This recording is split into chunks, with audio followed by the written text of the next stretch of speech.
Hello everyone, welcome back to my channel. If you don't know me, my name is Shay and I am making this life update video because I have been through a lot this past year and I had a very traumatic life-changing experience in October, and I just have not had the courage to want to share it because like every time I talk about it I do cry. So yeah, let's just get right into this video and just start talking about it. So October 8th 2020, I was 28 weeks pregnant with my fourth child. All of my pregnancies I was preeclamptic, and I had hypertension pregnancy, which is basically like high blood pressure, and like preeclampsia has to do with high blood pressure. So during my pregnancy, my fourth pregnancy, I thought I felt fine. My blood pressure was high every time I would go to my OBGYN. It would be like 160s over 110. So it was like really up there, but like that's how it was with all my pregnancies. So I thought it was like okay, I thought everything was okay. And then one night, it was October 8th, in the middle of the night, I just started feeling extremely sick. Like I was getting back pains, and my vision was super blurry. Like I kind of had like tunnel vision out of my left eye. I could see like some stuff, but around it was all blurry, and I just felt really weak. And when I had first woken up feeling sick, it was at 1:30 in the morning. I woke my man up at the time and was like, I'm like really, I don't feel good, like I don't know what's wrong, like I don't know if I should go to the hospital or not. He was like, I'll call 911. And I was like, no, like I don't want to bring attention like that, like the ambulance and stuff, that's like just so extras to me. So it's like no. And then I woke up again an hour later. This was at 2:30, and then at 2:30 I felt the same way except more pain, and my pain like was just getting worsening. And I had woke him again, and he was like, well, do you want to drive and go to the hospital? I was like, no, I don't want to drive myself, like I'm too out of it. And then he's like, well, I can wake the kids and drive you.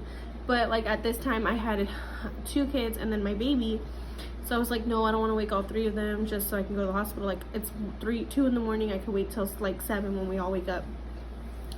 So I tried going back to sleep again, and at this time I woke up like 3:34, and at this point my body was extremely weak. To walk to the restroom, I had to hold on to the walls and hold on to my kids' bed just to like make it to the bathroom. And when I got in the bathroom, I was throwing up blood. Like not when you just spit and it was a little blood, like no, all of my throw up was all blood, like no food, just all blood. And my poop, which is like TMI, but my poop was all bloody too, and I just was so weak. And I woke him and I was like, okay, call 911, like something's wrong. So he called 911, and when the ambulance got here, they took my blood pressure, and it was 272 over 187. And like that's just like a number I'm always gonna remember, because I was just like, what the fuck, like this is extremely high. And as I was in the ambulance, I was still throwing up blood. I was extremely scared, and I was just like, what the fuck, like what's happening? This has never happened. This is my my fourth pregnancy, and nothing like this has happened. And at this time I was 28 weeks pregnant, so like that's like what, 6-7 months. I was 28 weeks pregnant. I got to the hospital. They took me to Kaiser Permanente in Baldwin Park, so it wasn't far from where I lived. And once I got to the hospital, I was still throwing up. And if you were pregnant or been like had a baby or something before, you know you get, when you go to labor and delivery, you get connected to the monitor. So they connected me to to find the baby's heartbeat and to see if I was contracting. And I was so nervous because they could not find my son's heartbeat. Like they're like, oh, we don't feel no heart, or we don't hear no heartbeat, we can't find it. They were trying everything, pushing. So I was like, what the fuck, like my baby is dead inside of me. Like I was freaking the fuck out. And then at that time I was so out of it, like I couldn't even pick up the phone and call nobody, and I just wanted to talk to my mom and to my boyfriend and tell them like what was going on, because I was so scared. Oh, I'm talking so fast, I have to get to my bed. So then from there, they got an ultrasound, and they were able to find my baby's heartbeat, and they were like, okay, we found the heartbeat, but your placenta bursted, like it erupted and it detached, so we have to do an emergency C-section right now. And I was like, what the fuck, like my baby is gonna be tiny, like will he survive? Like I was just freaking the fuck out. Still like what the fuck, no, like my man can't be here, like sorry, I was like, what the fuck, no, like I can't have a C-section without my man, he has to be here. And they were like, we have to go in now, he doesn't have enough time, we don't have time to wait.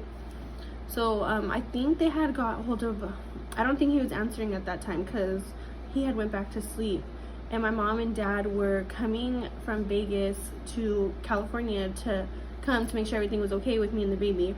So the hospital ended up getting a hold of my sister and was like, okay, like we have to do an emergency C-section, she's having her baby.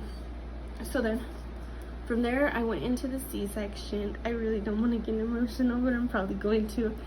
I tried to wait to do this video to avoid getting super emotional, but yeah, we did the C-section. And during the C-section, it was I had to be put to sleep. That was the first time I ever been put to sleep during a C-section, and all my pregnancies I had a C-section. That was the only one I had to be put to sleep during, so I was scared of that. And then when I woke up from my C-section, I opened my eyes and I couldn't see anything. Like everything was just all black, and I was like, I don't see nothing, I don't see nothing, like what's wrong?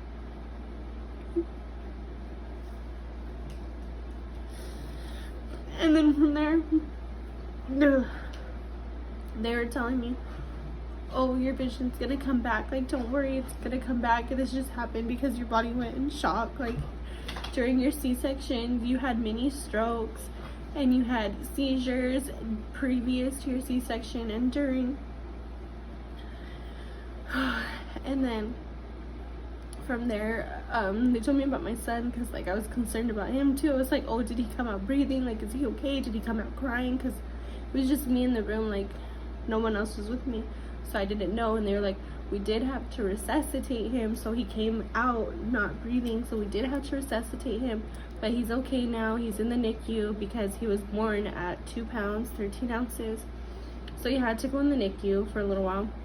He didn't have to be ventilated at first or anything. Like he was breathing and everything on his own. He just needed some oxygen to give him like a little more breathing. And then this is like, I'm trying not to get emotional, but it's kind of hard because I don't want this to be a video where it's like, what the fuck, this girl just wants sympathy or whatever. Like, no, it's not like that. This video is to basically give awareness to pregnancy and how serious it is and how serious like health is and how you should take care of yourself, because I wasn't taking my medicine like I should have been.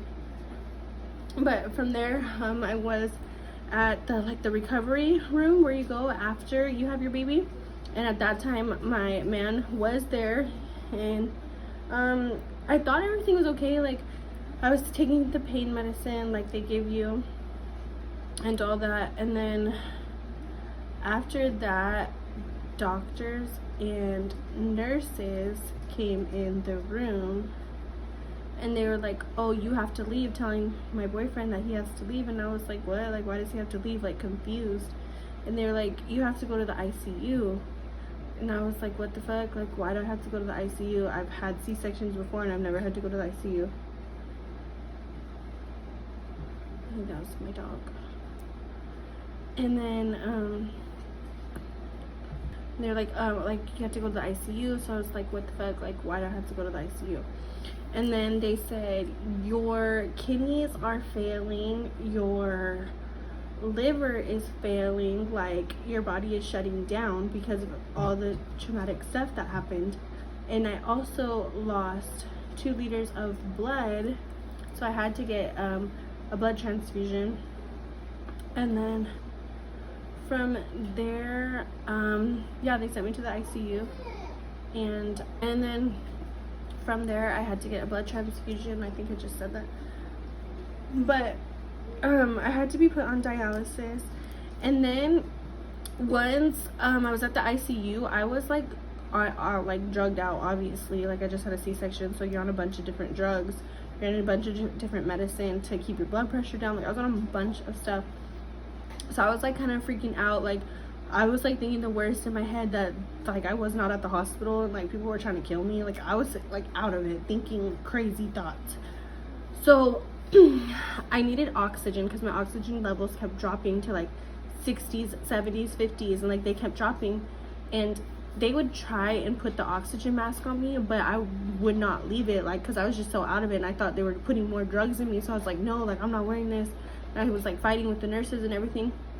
So then they've had to put me in a self-induced coma, and I had to have a ventilator. I think that's what it's called, not an incubator. It was a ventilator, and to give me to help my oxygen levels stay up. And I was asleep, well, in a coma, and my kidneys were failing, my liver was failing, and they had told my boyfriend, oh, we're not allowing visitors because of COVID, but due to her condition, she's unstable right now and we don't know what's going to happen, so she is allowed a certain amount of visitors. So my mom was able to visit me and he was allowed to visit me.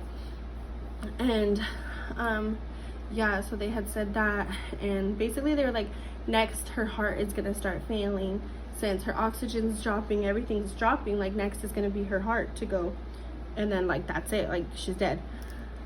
So that's like very traumatic. And I do have a picture from when I was in a coma, ventilated, getting everything. I think it's a picture of me ventilated, I'm not sure, but I know it was when I was in the hospital, completely out of it, and I am going to include that right here. Yeah, that was very scary, honestly. I basically should be dead, but I don't know how in the fuck I'm not dead. And I had to get dialysis and everything.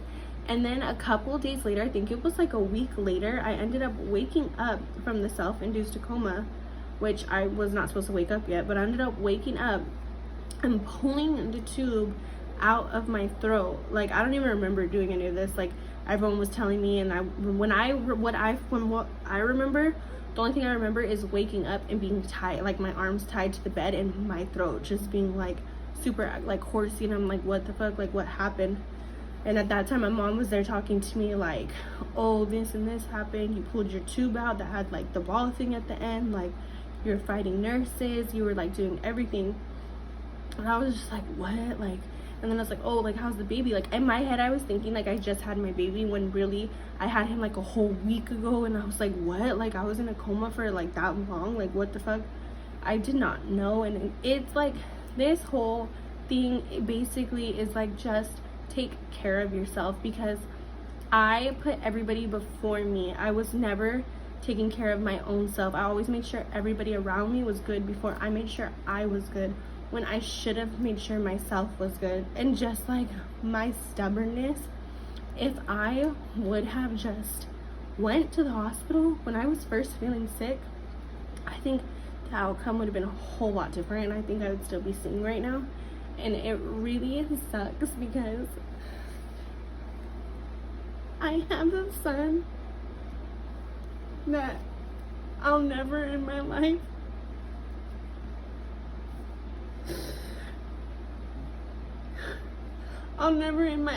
be able to see him.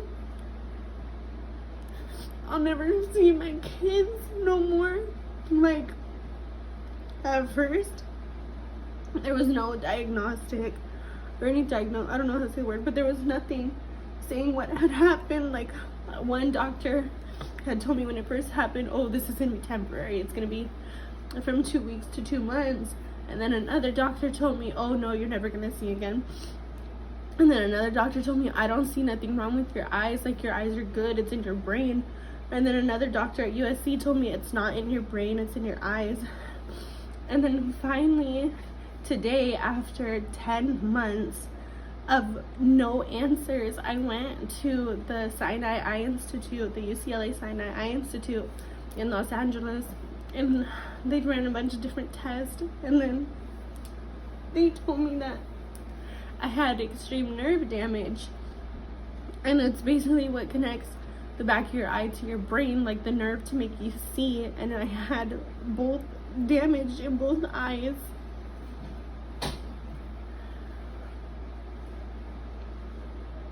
So because of that, I will never see it again, and it's really emotional. And I don't know, like, I just wanted to wait to do this video to include that. And it's scary. Like, I'm not gonna lie, it's really scary. It's really emotional.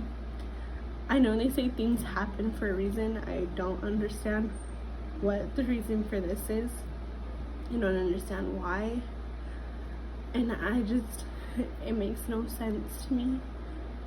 And I think after 10 months, I have adapted really good into learning how to be blind and how to do it. And I know there's so many resources out there that I have not looked into because I just don't want to accept it yet. I don't want to accept anything. And I know I've come a long way from the beginning, because in the beginning I would not change diapers, I would not feed my babies, I would just do nothing. I would literally just lay and sleep all day and sleep all night. And I finally got out of that little funk, and I'm just trying to be this new me, and it's really hard, but I feel like I needed to talk about it. I needed to tell people what happened, and I hope others, like, people will just put yourself first. Honestly, like, if you have health problems, any kind of health problem, don't second guess yourself. Like, just go get anything you have wrong with you checked out, just to be on the safe side, because life is short. Like, I was almost dead. I could be gone right now. Even the nurse told me, like, oh, if you were a little bit older, like if you were like 27, 28, 29, 30, then you wouldn't be here no more. And like, that's like really scary to think about, because when I lose my eyesight, I did have a very traumatic body experience. I did have everything, being on dialysis for 3 months. I got my kidneys back to normal now. Like, you can fight everything. Your body can fight so much. And yeah, it's just really crazy. And now there's like a new perspective on life. I do miss so much. I miss seeing so much. Now I can do is picture things, and it does make me really wish I could see, and just really appreciate everything you have. Appreciate everything you have, because not everybody has what you have. And on that note, basically from here on out, I'm gonna start making more videos, trying to make more videos, because now I have a new life. I do want to show like how I do stuff as a mom, because a lot of people are curious about that, and just how I do stuff in general, because a lot of people are curious about that. And I just want to start doing more videos of everyday life of a blind person, because yeah, it's really different. But yeah, that is it. I'm so glad I only cried a little bit during this video. And if you took your time to watch this, thank you so much. And yeah, if anybody has like any information about any blind organizations, like, I really want to learn how to cook being blind, because I used to love cooking. Like, that was my thing, like cooking. I used to cook every single night, and I miss my own food. Like, I want my own home cooked meals, and I really want to learn how to cook. I want to learn how to go to the grocery store alone. Like, I want to learn how to do things alone, because previous to being blind, I was extremely independent. Like, I would get up and do anything on my own, and I miss that. Like, I want to have that again, and I know it's possible because I've watched other blind people on YouTube and seen them. So yeah, that's about it. I'm gonna wrap this up because I feel like I've been rambling forever. If anyone has any questions, please ask me. I'm gonna try and link my Instagram so you could DM me, because I'm learning how to use my phone on VoiceOver. So just DM me, comment on here, let me know any information you guys have about guide dogs, how to use canes, how to like do everything, because a bitch has no knowledge to it. And yeah, that's it. Thank you so much for watching. I am gonna have another video very soon. I'm gonna be trying to upload way more. And yeah, that's about it. Thank you so much for watching.